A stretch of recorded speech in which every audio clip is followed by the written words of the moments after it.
Assalamualaikum warahmatullahi wabarakatuh. Perkenalkan, nama saya Nur Hikmah, NIM A221200102 kelas C.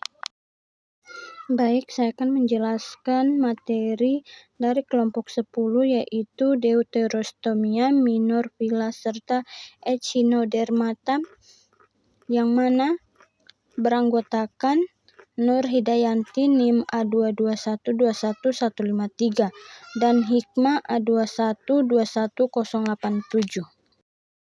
Baik, saya akan melanjutkan materi tentang deuterostomia. Deuterostomia berasal dari bahasa Yunani yaitu mulut kedua. Adalah superfilum hewan. Mereka adalah subtakson dari Bilateria, cabang subregnum Eumatozoa, dan lawan dari protostomia. Deuterostomia berbeda karena perkembangan embrionya. Pada deuterostomia, lubang pertama dari blastopora menjadi anus, sedangkan pada protostomia, lubang itu menjadi mulut. Di mana film deuterostomia yang hidup yaitu film chordata, film Echinodermata, dan film Hemichordata. Selanjutnya, klasifikasi chordata. Film chordata terbagi menjadi yaitu Cephalochordata dan Urochordata. Urochordata dan Cephalochordata digolongkan ke dalam kelompok chordata tidak bertengkorak atau disebut Arsania prochordata. 1. Cephalochordata atau lancelet. Lancelet memiliki bentuk menyerupai ikan namun tidak memiliki sirip.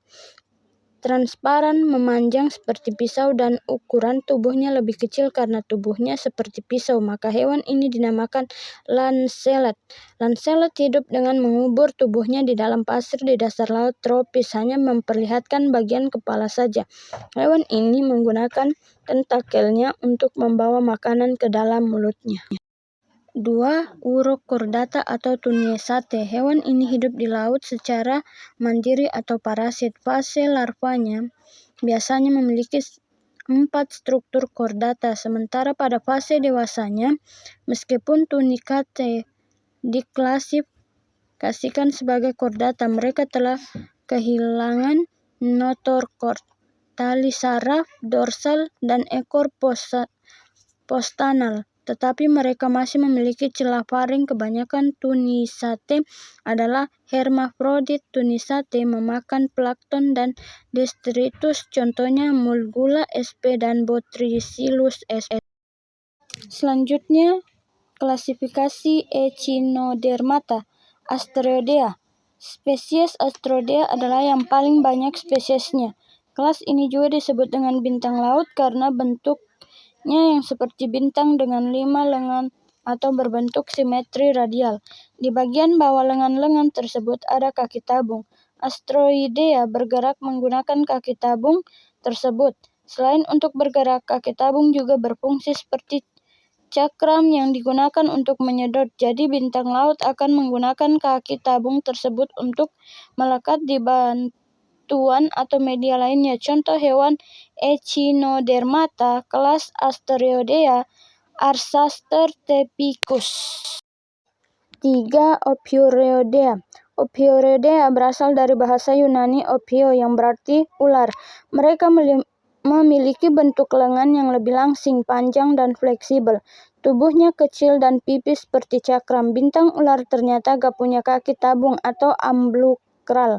Jadi mereka gak punya penyedot atau cakram. Mereka bergerak dengan cara mencambungkan lengannya dan menggenggam substrat atau media. Contohnya Amphiodia aortica.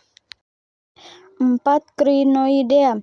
Kelas yang satu ini biasa juga disebut dengan lili laut atau bintang bulu karena berasal dari kata krinon yang berarti lili, dan eidas adalah bentuk.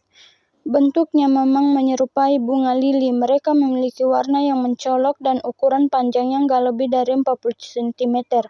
Sama seperti kelas lainnya, jenis ini juga memiliki cakram sentral dengan 5 lengan. Setiap lengannya memiliki cabang. Sama seperti bunga lili, tubuhnya Crinoidea juga ada yang bertangkai dan tidak. Kalau yang bertangkai disebut lili laut, sedangkan yang tidak bertangkai disebut bintang laut berbulu. Contoh hewan Echinodermata kelas Crinoidea, Atedona rosacea. 5. Heliothroludea. Hewan ini berbentuk lonjong seperti ketimun, bahkan ada yang menyebutnya timun laut, karena memang bentuknya mirip. Mereka berjalan menggunakan kaki tabung, memiliki kaki tabung yang berfungsinya untuk berjalan, punya duri di tubuhnya tetapi punya tentakel di sekitar mulutnya. Contoh hewan Echinodermata kelas Holoturia subcra. Selanjutnya, materi tentang klasifikasi Hemichordata. Hemichordata adalah film dari anggota hewan yang bertulang belakang yang termaksud dalam subfilum Acraniata. Tubuh bagian depan terdapat proboscis atau belalai untuk membuat lubang pada lumpur atau pasir. Di dasar proboscis terdapat leher mengelilingi ceulum. Bentuk seperti kera baju, badan atau truncus berbentuk panjang agak pipi dan terdapat celah insang. Tubuh lunak berbentuk silindris menyerupai cacing tempat hidup di laut. Chordorsalis hanya terdapat pada bagian anterior tubuh. Contoh Balanoglusus cephalodiscus. Selanjutnya, materi Minorvilla.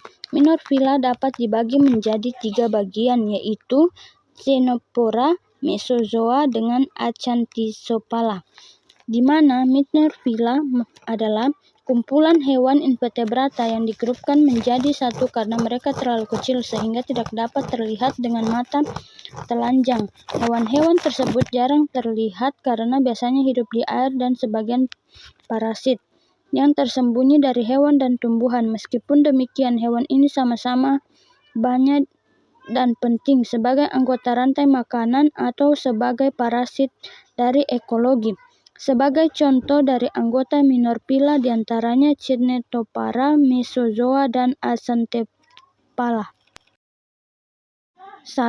Ctenophora. Ctenophora adalah salah satu film hewan invertebrata. Anggota film ini menyerupai hewan ubur-ubur, walaupun secara klasifikasi berbeda. Film awalnya Ctenophora dikelompokkan dengan Cyndaria dalam film Coeloterata, akan tetapi setelah disadari adanya perbedaan menyebabkan spesies Ctenophora ditempatkan pada film yang terpisah. Saat ini terdapat kurang lebih 150 spesies. 2.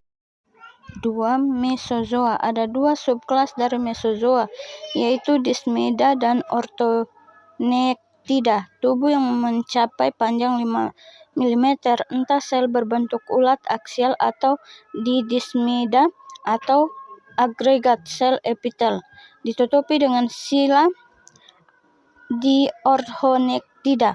Mesozoa adalah endoparasit dari invertebrata laut. Orthotida tinggal di parenkim dari Turbelerans dan Nomartines, dan dalam rongga tubuh dan organ reproduksi Annelida, Ophiurous, dan Lamellibranch. Discimedi di ginjal dari cumi. 3. Acanthocephala. Acanthocephala berasal dari bahasa Yunani achanthos atau duri dan kephale atau kepala, merupakan invertebrata sepanjang hidupnya sebagai parasit. Acanthocephala disebut juga sebagai cacing kepala duri. Bagian kepala cacing tersebut disebut proboscis, kemudian bagian leher dan tubuh. Sekian pemaparan materi dari saya. Terima kasih. Assalamualaikum warahmatullahi wabarakatuh.